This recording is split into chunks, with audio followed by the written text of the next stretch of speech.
about the number of potatoes I've eaten since then. Marijuana was widely used in the 19th century for the treatment of asthma. And in the 1970s, we found that marijuana has a bronchodilator effect. It's because of the THC in marijuana.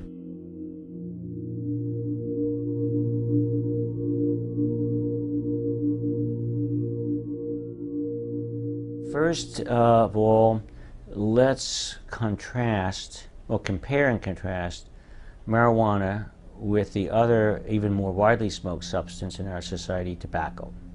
The tobacco was used more widely than any other smoked substance, and marijuana is second only to tobacco.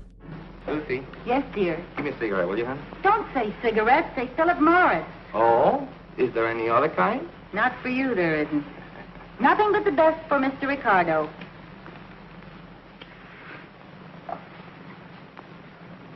Thank you. Lucy, you're so good to me. You see how easy it is to keep a man happy? Why not give your husband a carton of Philip Morris cigarettes? Smart move. He'll love them for their mildness, their smoothness, and their wonderful good taste. And he'll love you, too, for thinking of him. That's right. Good night, everybody. And don't forget, call for Philip Morris. Call for Philip. We know that if you analyze the contents of tobacco and marijuana, they're quite similar. The major difference is that tobacco contains nicotine, not found in marijuana, and marijuana contains THC and about 60 other THC-like substances called cannabinoids, not found in tobacco. But there are a lot of other particulates that are shared in common, and these include carcinogens, such as benzpyrene, the most potent of the carcinogens and considered to be responsible for a large percentage of human cancers. Benzpyrene is found in 50% higher concentration in marijuana smoke than in the smoke from a comparable quantity of tobacco. And this has been shown by 3 separate groups of chemical investigators. So the expectation is that if you smoke marijuana enough and on a regular basis, that you would incur similar risks to smoking tobacco. So what are the major health risks for tobacco? Emphysema, which I prefer to call chronic obstructive pulmonary disease. It's the new term.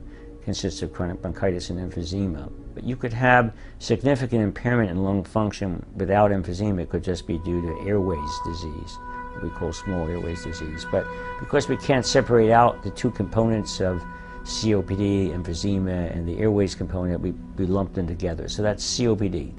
So now COPD is the 4th leading cause of death in the US and in the world, and will become the 3rd leading cause in 2020. So it's a very important disease. About 120,000 Americans die each year from COPD. Probably the best evidence for separating out, the best method for separating out a COPD patient from someone else is to look at the rate of decline in lung function.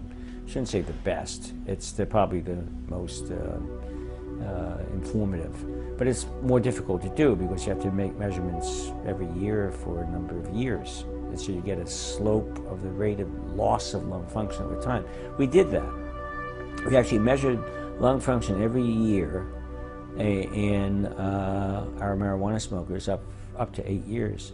And we found that the slope of the decline in lung function was almost identical in the marijuana-only smokers compared to the non-smokers, where it was accelerated in the tobacco smokers. So just one other piece of evidence that marijuana is not a risk factor for the development of COPD. I think I'm convinced of that. And the other major health consequence, pulmonary health consequence of tobacco, is lung cancer.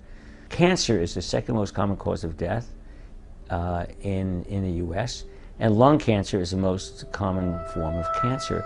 And the major risk factor for lung cancer is tobacco smoking. About 160,000 Americans die each year of lung cancer.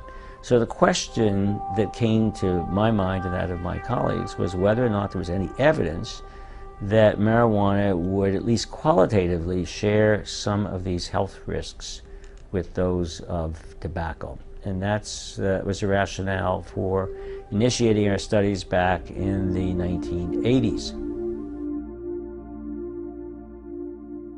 what is the evidence that marijuana smoking, habitual marijuana smoking, can lead to lung cancer? With respect to the development of lung cancer, we found no evidence of any increased risk of lung cancer occurrence in association with marijuana smoking alone. The marijuana smokers, if anything, had a reduced risk for developing lung cancer. Not a significantly reduced risk, but reduced less than one-fold, so that means reduced. Whereas the tobacco smokers had a markedly increased risk. If those who smoke more than 2 packs a day had a 20-fold increase in the risk. That's 2,000%. Those who smoke from 1 to 2 packs a day had an 8-fold risk. It's 800%. So that contrasts with no risk, no increased risk, or a slightly reduced risk with the marijuana smokers. THC actually has an anti-tumoral effect.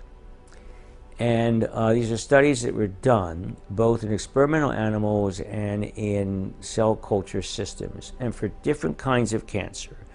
For lung cancer, breast cancer, thyroid cancer, prostate cancer, gliomas, brain cancer, that the development and growth, or the growth actually of the tumor is suppressed by THC, and metastases are also suppressed. So how can that be? Well, THC impairs protein synthesis, and it's what we call anti-mitogenic or anti-proliferative. You need, so tumor cells don't as readily proliferate in the presence